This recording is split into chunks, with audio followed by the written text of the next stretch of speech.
Thank you very much, Gabriel, for the introduction. Thank you also to our attendees. I was informed that our attendees came from the various sector like academe, broiler, swine, and fishery, local government, and of course, my colleagues from the layer industry. Magandang tanghali po sa inyong lahat. I hope that at the end of my presentation, you will learn the cost of egg production as well as the challenges that we are facing at the moment. For the outline of my presentation, of course, I will present to you today the laying flock inventory, the egg production, the egg per capita consumption, the egg price trend, the factors affecting egg production cost, egg production cost, at kung paano ito kwentahin, and the summary of my presentation. The total chicken laying flock inventory was estimated at 61.74 million birds, according to the PSA, or the Philippine Statistical Authority. This is an increase of 57.72 million birds compared to its population last year. And in terms of inventory, Calabarzon reported the highest population of 14.38 million birds. Actually, our San Jose, who is the egg capital, egg basket of the Philippines, is in the province of Batangas, which contributed a magnificent amount of laying flock inventory. In this slide about chicken layer population, I would like to show you the incremental increase of layers from 2018 with 43,601,876 heads. Before the ASF, or the African swine fever outbreak, okay, and as of December 2021, the preliminary estimated number of commercial layers in 2022 will be at 56,976,949.22. Where these several pig farmers shifted to layers or egg production. In this next slide, for this year, 2022, our projection is that the day-old pullet will be more than the 15.2 million day-old pullet in 2021. This means further increase in layer population, and of course, dadami pa po ang ating produksyon ng ating itlog.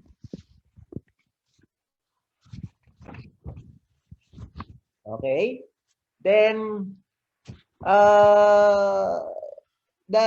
the egg production was at 166.82 thousand metric tons and was higher by 8.1% compared to the production of the same period last year. Among the regions, of course, it was Calabarzon who was the top egg producers, with the most numbers of eggs coming from San Jose, Batangas. Actually, 9 regions posted an increase in production. The Central Visayas recorded the highest growth with 37.1% compared to the previous year. Okay, egg production per region. The top 5 regions are, of course, the Region 4A, which include the San Jose, Batangas, the Central Luzon, the Central Visayas, including Bohol, the Northern Mindanao, which includes Bukidnon, and Western Visayas, which including Iloilo. The chicken egg production in the year 2018 was 37.77 million. Notice that the increase in 2021 with a 43.70 million egg production, the government projected to increase the egg production in 2022 to 44.20 million eggs. The egg consumption per capita in the Philippines was at 5.12. But on the latest current per capita on December 2021, that is 110 eggs. But compared to other Asian neighbors like Indonesia, the consumption of egg is at about 6.5 kilograms, Thailand at 12.1 kilograms, and Malaysia at 17.9 kilograms. So in the Philippine egg industry has a long way to go in terms of egg consumption. In the next slide, this is the egg price trend from the 2018 up to 2021. But you will see that our egg industry was in a very positive situation with a very good prices that continued to increase on a yearly basis. However, when the African swine fever hit the swine industry and several piggery farms, it were converted to layer farms in 2019 and 2020. So the egg production increased in 9 regions. So the supply of eggs increased, affecting the egg prices as early as the third quarter of 2020 all the way up to 2022.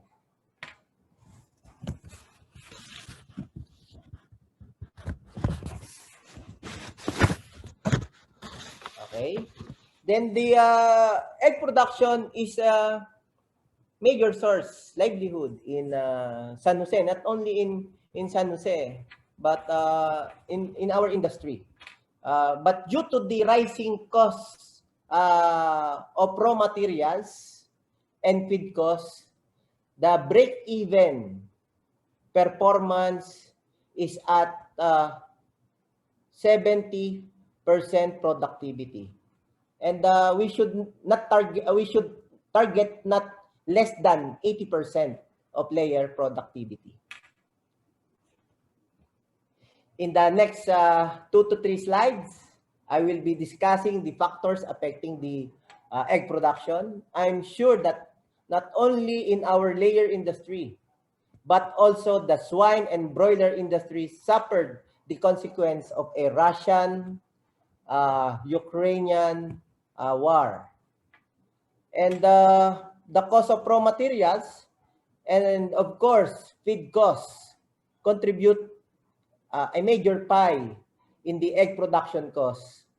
Hindi lang po advisable na mas pababain natin ang quality, pati yung ating feed formulation, dahil alam po natin na malaki po at posibleng magkaroon po ng malaking epekto sa egg production po natin sa farm.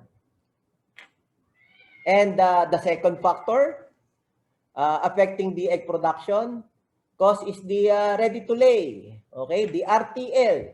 The quality of the RTL is very important to have a very good production performance.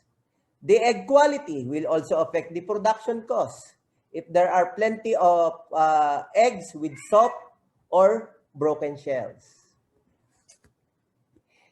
In these slides, we have the factors affecting egg production costs like medication and vaccination, disease and herd health situation, or if water medication is needed, this will add up to the cost. The housing and facility, of course, there is a repair and maintenance as well as the other equipment needed. to improve egg production and will also add to the cost. Environmental factors such as regulations imposed by the local government units, which have to be considered as uh, in the cost component.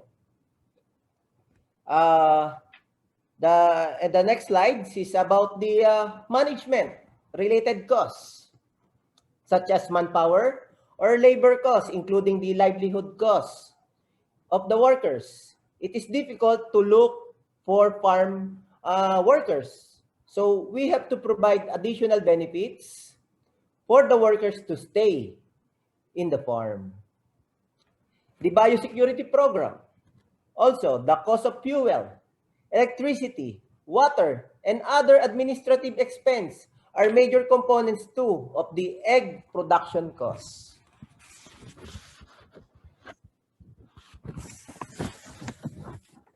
These slides is the summary of the egg production costs as of March 2022. And I would like to explain how to compute the feed costs. Okay. The feed costs uh, right now is averaging from 1,300 to 1,400, assuming that we use the 1,300 pesos per bag of 50 kilos for 50 kilos. So if we divide the 1,300 divided by 50 kilos, equals to 26 pesos per kilo. Okay? And this 26 kilos, okay, we have to multiply it for the feed consumption of bird per bird. That's 0.110 grams. Okay?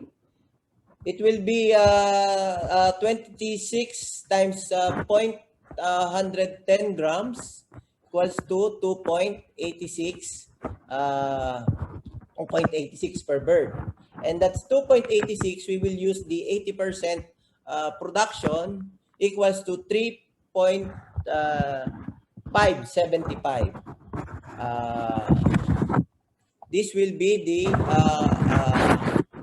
cost. Okay. And then for feeds. And then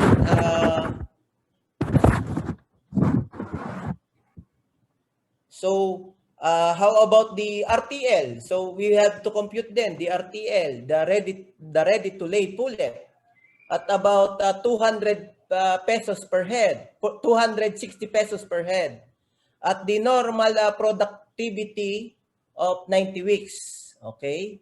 At 80% productivity. So the cost of RTL is 0.41 centavos per egg or 9.50% of the production cost.